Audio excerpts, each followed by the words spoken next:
عليكم. نشأت في قرية صغيرة بفلسطين، وأذكر أن الحياة في القرية كانت تتبع نمطاً مرتبطاً بنشرات الأخبار. أذكر أن الناس كانوا عندما يستيقظون في الصباح يستمعوا إلى نشرة الساعة 6 ونشرة الBBC في ذلك الوقت، وأيضاً في الظهيرة في نشرة 4 عصراً كانت من النشرات الرئيسية التي يحرص معظم الناس على سماعها. ونتيجة الاستماع لنشرات الأخبار في المساء، في جلسات المساء، ما كان عندنا في ذلك الوقت قنوات التلفزة التي تبث المسلسلات والأفلام بشكل مكثف. حياة الناس كانت بسيطة، يجلسوا في البيادر، في المنتديات العامة، في الساحات، ويبدأ النقاش. كان نقاش عميق في السياسة، الكل يبدي رأيه، الكل يحاول أن يحلل، يحاول أن يفهم، يحاول أن يتوقع ما الذي سيحدث. وأعتقد أن هذه ظاهرة طبيعية ليست فقط في فلسطين، وإنما في معظم أنحاء العالم العربي. لماذا؟ لأن العالم العربي تشكل نتيجة صراعات دولية، تسويات دولية، موازين قوى دولية. نحن في القرن الماضي كله أصبحنا واقعا سياسيا، دولنا، حدودنا، حتى تعريف أممنا لأنفسنا، كل هذا تشكل في ظل هيمنة دولية وفي ظل قرارات تم اتخاذها خارج إطار العالم العربي في نفسه. من هنا ارتباطنا بفهم العالم ارتباط وجودي ورئيسي. وفي الحقيقة فيما تلا ذلك من حياتي، بعدما خرجت إلى الجامعة ومن بعد ذلك إلى بعض المؤسسات انتهاء بالإعلام، وجدت أن نقطة الضعف الرئيسية التي يعاني منها كثير منا في الحقيقة هي كيفية تحليل ما نرى من حولنا في العالم. كيف نفهم هذا العالم؟ هل هي مؤامرات ودسائس تحاك في الخفاء، أم أنها قراءتها ممكنة وبالتالي نستطيع أن نفهمها، حتى نستطيع أن نتوقعها، ربما أن نتنبأ بمآلاتها؟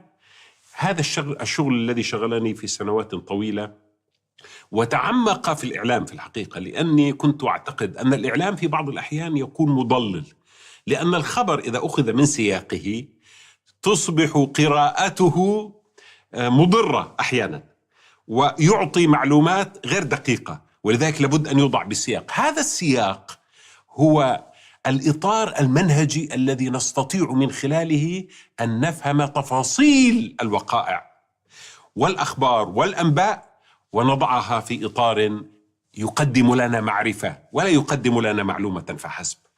من هنا حاولت وأحاول في هذه المساحة أن أقدم رؤية منهجية وتطبيقات على هذه الرؤية للإجابة على السؤال التالي: كيف نفهم العالم في إطاره الاستراتيجي والسياسي؟ كيف نفهم تحالفات الدول، صراعات الدول، مصالح الدول، الأمن القومي للدول، وما ارتباط ذلك ببعضه بعضا، وكيف يؤثر علينا نحن في العالم العربي؟ كيف نفهمه كما هو الآن، وكيف نتوقعه للمستقبل حتى لا نتفاجأ وحتى لا نضلل. وأنا في الحقيقة أعذر الكثيرين الذين يلجؤون إلى نظرية المؤامرة. تعرفون لماذا؟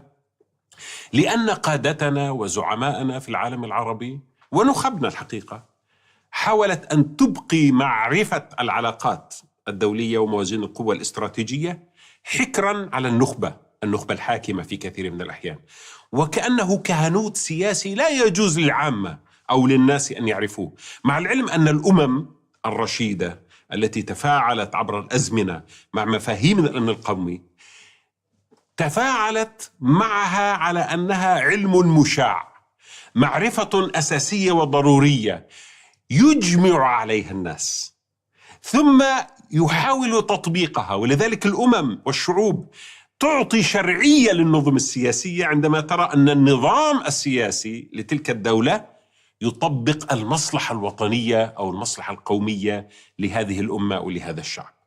للأسف في دولنا هذا غائب إلى حد كبير جدا، وكأن هناك حالة من الألغاز والطلاسم التي تدور حول مفهوم الأمن القومي، ومش كل إنسان لازم يفكر فيها. هذه ليست مسألة اختصاص، هذه مسألة ضرورة للمواطنة، ومسألة ضرورة للإنسان العربي أكثر من أي إنسان آخر بالمناسبة.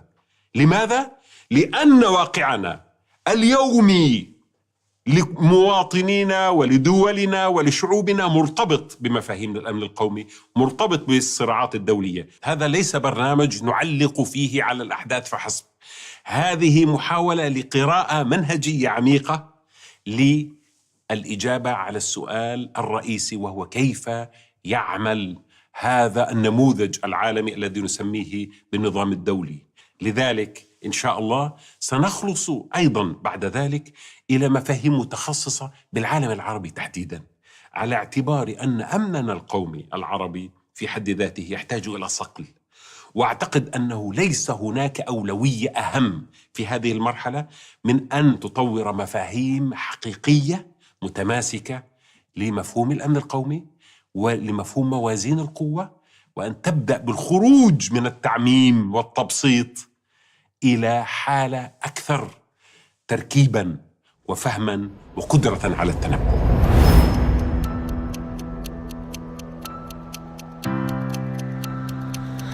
الأمثلة ضرورية دائماً لكي نشرح ونفسر المنهجية التي نحاول أن نسعى إليها. روسيا هي أكبر دولة في العالم على الإطلاق من حيث المساحة، مساحتها 17 مليون كيلومتر مربع، يعني 17 مليون كيلومتر مربع بالضبط ضعف مساحة الولايات المتحدة الأمريكية، ضعف مساحة الصين، 4 أضعاف مساحة الهند، وبالمناسبة تشكل تقريبا ثمن الأراضي المسكونة في العالم جميعا، وهي أيضا تقريبا 22 ضعف مساحة تركيا. وهذه الخارطة التي نراها أمامنا تمتد من أوروبا ثم تعبر جبال الأورال باتجاه بحر اليابان. وفي الحقيقة أنها تستطيع أن تقول أن الله حباها بتنوع هائل في المساحة وفي الجغرافيا، لدرجة أنك إن سافرت، يعني التوقيت بين غرب وشرق روسيا حقيقة هو 11 مرحلة زمنية، وهذا شيء مذهل. ما حد يعني ليس هناك دولة في العالم فيها هذه الحالة من الامتداد الهائل والانفتاح على أكثر من 14 دولة من دول الجوار. لدى روسيا مجموعة من الموانئ، أهمها الميناء الموجود في شمال روسيا على المحيط المتجمد الشمالي، وكذلك الميناء الموجود في غربها في شرقها عفوا على بحر اليابان. والحقيقة هذه الموانئ عندها مشكلة أساسية، أنه في كثير من الأحيان تتوقف بسبب تجمد المياه في الشتاء، وروسيا تاريخيا تريد أن تصل إلى المياه الدافئة. وأنتم تسمعوا هذه دائما في التحليلات، أن الجنود الروس يريدون أن يغسلوا أحذيتهم في المياه الدافئة. وهذه في الحقيقة وصية. يقال أن بطرس الأكبر هو أول إمبراطور للإمبراطورية الروسية 1721. يعتبر هذا هو التاريخ الذي تشكلت فيه فكرة الإمبراطورية، وبطرس الأكبر يعتبر هو المؤسس الأول لها. هناك وصية تسمى بوصية بطرس الأكبر، وهذه الوصية تتضمن مجموعة من التوصيات لمن يأتي من بعده. من أهم هذه التوصيات أن تحاول روسيا الوصول إلى المياه الدافئة في الخليج العربي، وكذلك في البحر المتوسط، وهذا يعني في تلك المرحلة الدولة العثمانية. وهذا بالمناسبة أدى عبر الأزمنة إلى 13 حرباً ما بين روسيا القيصرية وما بين الدولة العثمانية. أكبر عدو للدولة العثمانية كان دائما هو روسيا، التي تحاول أن تصل إلى جنوب البحر الأسود اللي هي شمال تركيا طبعا، وتسيطر على هذه المناطق، وتحاول أن تسيطر على شواطئ البوسفور. الخارطة تقول لنا أن البحر الأسود، وهو بالمناسبة بحر لا يتجمد، هذا البحر يعتبر بالنسبة للروس بحيرة روسية عبر التاريخ. ولكن مشكلة هذا البحر أنه ليس بحرا مفتوحا، لا يربطه العالم إلا قناة واحدة، قناة البوسفور. وقناة البوسفور تنظمها اتفاقية مونترو عام 1936، وهذه الاتفاقية تحدد شروط وضوابط لعبور السفن.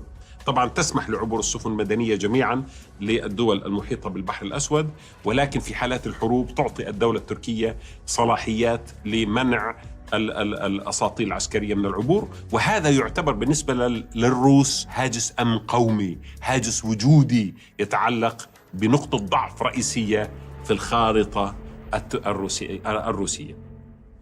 ومن هنا تستطيع أن تقول أن المفهوم الأول للأمن القومي الروسي هو أن تصل روسيا نفسها بالمياه الدافئة بالبحر الأبيض المتوسط، أن تصل إلى الخليج العربي، أن تحاول قدر الإمكان أن تبقي خطوط العلاقة مع هذه المصادر الرئيسية للحراك التجاري العالمي، أن تبقيها مفتوحة، أو إن استطاعت أن تهيمن على مداخلها ومخارجها. لكن في نقطة مهمة جدا في هذه الخارطة أيضا، تحاول دائما روسيا أن تهيمن على المعبر البري الرئيسي الذي عبرت منه الجيوش التي غزت روسيا عبر العصور.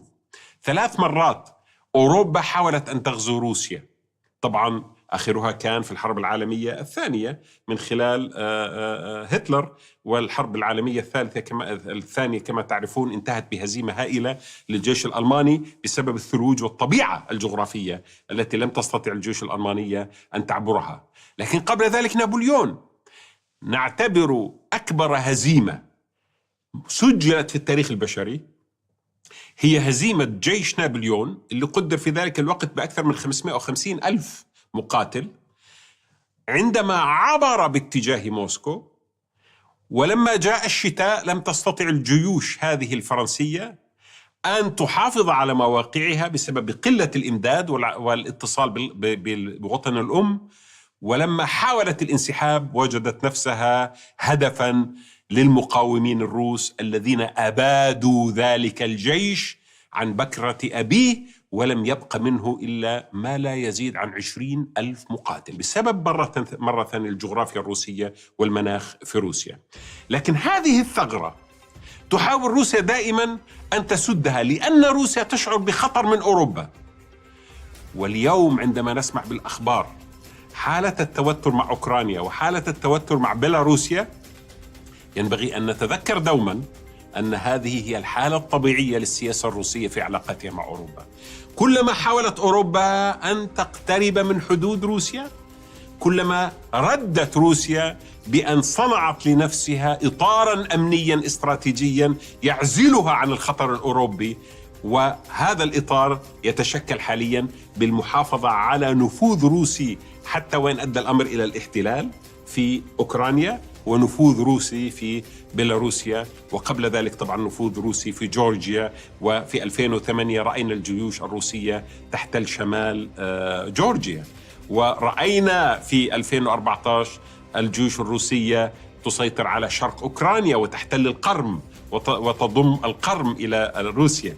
ورأينا كذلك الآن بيلاروسيا تدخل في تحالف طبعا مع روسيا، والسياسة الروسية هي التي والمصالح الروسية تؤثر كثيرا على الخيارات الاستراتيجية في بيلاروسيا. كل ذلك لحماية الأمن القومي الروسي ولبناء معابر ومداخل إلى المياه الدافئة، لأن روسيا كما قلنا موانئها تتجمد في الشتاء، لكن الميناء الموجود في القرم سيفاستوبول هذا ميناء رئيسي الآن يعتبر من أهم الموانئ الروسية، لأنه يعمل طوال العام ثم ينقل بضائعه. نقطة التوتر هي في البوسفور وفي العلاقة مع تركيا، التي تحاول تركيا وروسيا أن تصلا إلى حالة من التوازن. وهذا الذي يفسر كل ما نراه حولنا من تناقضات في علاقة تركيا بروسيا. من ناحية تجد تركيا تشتري الأس 400 نظام الدفاع الصاروخي من روسيا، ومن ناحية أخرى تجد تركيا تزود أوكرانيا بطائرات درونز مسيرات تركية، وهذه المسيرات التركية تستخدم ضد الأسلحة الروسية في شرق أوكرانيا.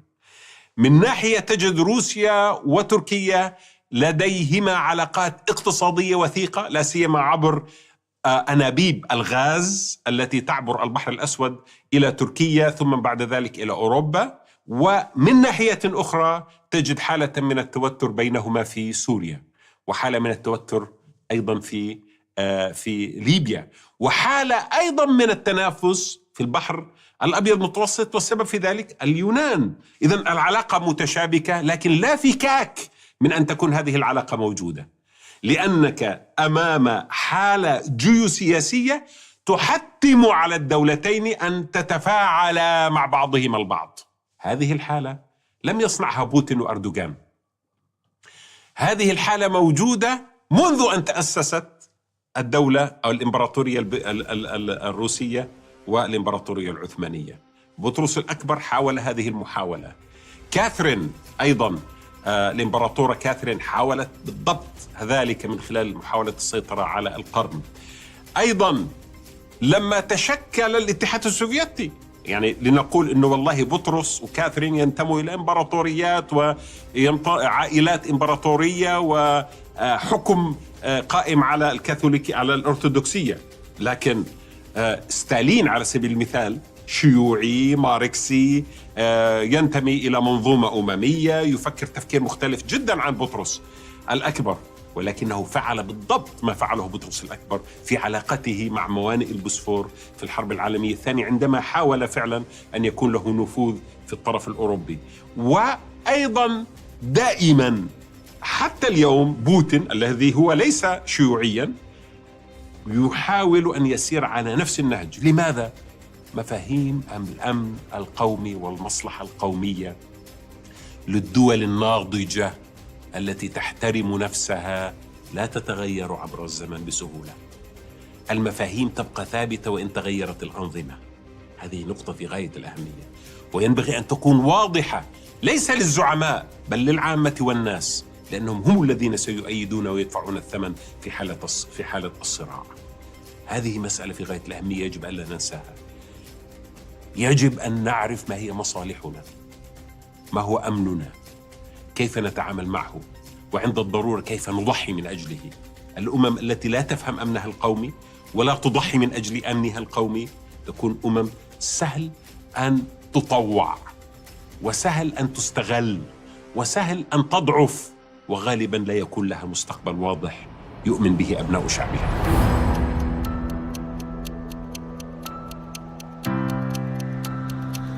إذن تعالوا لكي نطور نظرة منهجية لكيفية فهم العالم. أولاً، لا يمكن لنا أن نفهم العالم إلا من خلال فهم الخارطة، أي من خلال فهم الجغرافيا. وهناك مصطلح في العلاقات الدولية دائماً نذكره ونستمع إليه، الجيوبوليتكس، الجغرافيا السياسية. في الحقيقة أن الجغرافيا السياسية هي العمود الفقري لفهم تصرفات الدول والتنبؤ بما ينبغي أن يكون عليه وعيها القومي أو أمنها القومي. الجغرافيا السياسية هي هذا الواقع الجغرافي وتداعياته على الدولة التي ندرسها. الجغرافيا السياسية تشمل الطبوغرافيا، الأنهار، سلاسل الجبال، يعني هذا الذي لا يتغير، الثابت الموجود، الذي إن تغير يتغير عبر أزمنة طويلة. كيف يتغير؟ الذي يحدث أمامنا اليوم على سبيل المثال إنه التغير المناخي يؤدي إلى ارتفاع في درجات الحرارة الكرة الأرضية، ذوبان الثلوج، بمعنى أن روسيا مثلا سيكون لديها قدرة على التواصل طوال العام عبر موانئها المنفتحة على الشمال، وهذا تغير جغرافي رئيسي وأساسي. لكن هذا حدث أو يحدث عبر فترات طويلة من الزمن ويأخذ وقت. الجغرافيا في الغالب ثابتة وتغيرها بطيء، لكن تغيرها يصنع نقلات جوهرية في علاقة أي دولة بمحيطها وبعالمها.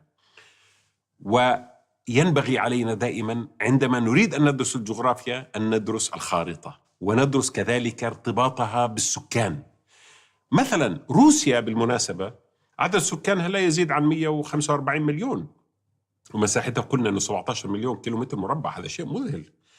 قلنا أنه مساحتها 22 ضعف مساحة تركيا، لكن عدد سكان تركيا يصل حوالي 82 مليون، بمعنى أن نسبة وجود السكان في الكيلومتر المربع في روسيا قليلة جدا.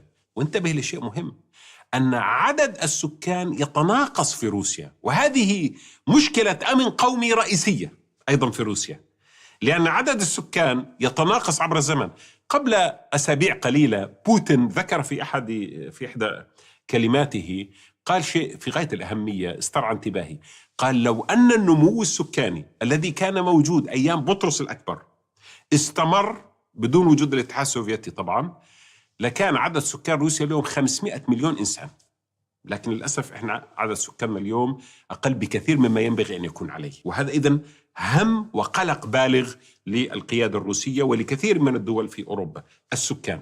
إذن لما نتكلم عن الجيوبوليتكس هو مفهوم لا يتكلم فقط عن الجغرافيا، يتكلم عن الجغرافيا، عن السكان، عن المناخ، عن طرق التجارة، عن الموارد التي تضمها هذه الجغرافيا من بترول، من غاز، من غابات، ومن معادن وما إلى ذلك من أمور. هذه كلها نسميها الجيوبوليتكس. العامل الثاني والرئيسي الذاكرة التراكمية التاريخية للأمم وللشعوب، العقل الجمعي، المثال السردية لتاريخ هذه الأمة، لأنه أي أمة ينبغي أن تكون لها سردية خاصة بها، مفاهيم عن نفسها تاريخية. لذلك دائما نحن نقول: إذا كانت الجغرافيا هي صنع الله في الأرض، فالتاريخ هو حركة الإنسان في الجغرافيا. الجغرافيا في معظم الأحيان ثابتة، لكن التاريخ هو ذلك التدفق الهائل للفعل الإنساني وللتفاعل مع الواقع الجغرافي. ولذلك ينبغي علينا دائما أن نعرف الذاكرة التاريخية للأمم وندرسها. الحقيقة في شيء في غاية الأهمية، هناك فرق بين التاريخ وبين الماضي. لما نقول هذا ماضي أي أن حدثا ما قد حدث في الماضي وانتهى ولا لا تأثير له على واقعنا. أما التاريخ فهو صيرورة مستمرة في حياتنا، هو حدث في الماضي وتفاعل مع الماضي وشكل وعيا في الماضي وواقعا في الماضي، ثم انتقل ذلك إلى سلسلة من التفاعلات وصلت إلى الحاضر وسوف تصل بنا إلى المستقبل. لذلك فهم هذه التيارات التاريخية التي تشكلها الذاكرة التاريخية للأمم وللشعوب ضرورة من ضرورات فهم الواقع، وضرورة من الضرورات التنبؤ بالمستقبل. النقطة الثالثة في المنهجية التي نحاول أن نطبقها في هذه المساحة التي نسميها موازين هي المتعلقة بالضرورات الطارئة التي تعاني منها الأمم والشعوب. وهذا يتمثل أحيانا في ماذا؟ يتمثل أحيانا في حروب تؤدي إلى نقص في السكان مثلا، أو إلى مجاعات تحدث بسبب البيئة، بسبب الجفاف، أو إلى حالات من الكوارث أو حالات من الانتقالات الغير متوقعة، كأن نكتشف كميات هائلة من الغاز والبترول في مكان ما، وهذه أيضا تؤثر في طريقة فهمنا لأنفسنا وطريقة تفاعلنا مع العالم وأطماع العالم عندنا وقدرتنا على حمايتها وأشياء كثيرة جدا. إذن هناك أشياء تطرأ على كل من الجغرافيا وعلى المسار الطبيعي للتاريخ، أحيانا تؤثر علينا لفترات من الزمن، ولكن طبعا تأثيرها دائما أقل من الجغرافيا والجيوبوليتكس، ودائما أقل من التاريخ والتراكم التاريخي، لكنها موجودة. ولذلك في فهمنا للعالم سوف نجد في بعض الأحيان حالات تفسر نقلات نوعية في مواقف الدول وفي آرائها الاستراتيجية، وسببه ضرورات طرأت خارج سياق النمو الطبيعي للوقائع والأحداث التي نراها عبر التاريخ. النقطة الرابعة في المنهجية التي أقترحها لها علاقة برؤية الأمة لمستقبلها. كل أمة في الدنيا لديها رؤية لمستقبلها، أين تريد أن تصل. الأمم الرشيدة دائما تعرف أن مساقها ومسارها هو في اتجاه ما، ولذلك تحشد طاقاتها نحو تلك البوصلة. هذه البوصلة في غاية الأهمية، إذا غابت يصبح من العسير أن تقيم حراك الأمم والشعوب، وأحيانا تجد الأمم والشعوب نفسها في حالة من الضياع. لماذا؟ لأن البوصلة غائمة. ونعتقد أنه في العالم العربي اليوم هناك غيوم وهناك ضباب كثيف يحيط بفكرة الهدف الذي نحتاجه نحن كأمة في عالمنا العربي. هذا الذي استدعى في الحقيقة أن نفتح هذه النافذة للحوار، وهذه نافذة أريدها تفاعلية بيننا وبينكم. سنقدم فيها مجموعة من المفاهيم عبر الحلقات القادمة. سنبدأ بمفاهيم لها علاقة بالعالم وموازين القوة العالمية، ثم ننتقل بعد ذلك إلى العالم العربي، ونتحدث أيضاً عن واقعنا في العالم العربي وفي منطقة الشرق عموماً التي تشمل تركيا وإيران والمحيط الاستراتيجي لنا، وخاصة في الجنوب في إفريقيا. وأتوقع من حضراتكم أن يكون هناك تفاعل، وسوف نستمع وسوف نحاور وسوف نناقش وسوف نحاول أن نتواصل مع اقتراحاتكم وتعليقاتكم وأسئلتكم، لأني كما قلت هذه ليست ثقافة نخبة، هذه ينبغي أن تكون علما مبسوطا للناس كافة. وحتى نستطيع أن نعرف من الذي يقدر مصلحتنا بالشكل الكافي ويدافع عنه، ينبغي لنا نحن أولا أن نعرف هذه المصلحة وأن نحدد هذه المفاهيم وأن نزيل عن أنظارنا الغبش والغمامة التي تسيطر علينا في بعض الأحيان. ينبغي أن نكون واعين لذلك، وأعتقد أن ثقافتنا الاستراتيجية هي التي ستحدد المرحلة القادمة من وعينا وإعادة تركيب وعي العقل العربي من أجل جولة أكثر نجاحاً إن شاء الله في بناء حالة للعالم العربي قابلة للدوام وقابلة أيضاً للتطور بشكل إيجابي. والسلام عليكم ورحمة الله.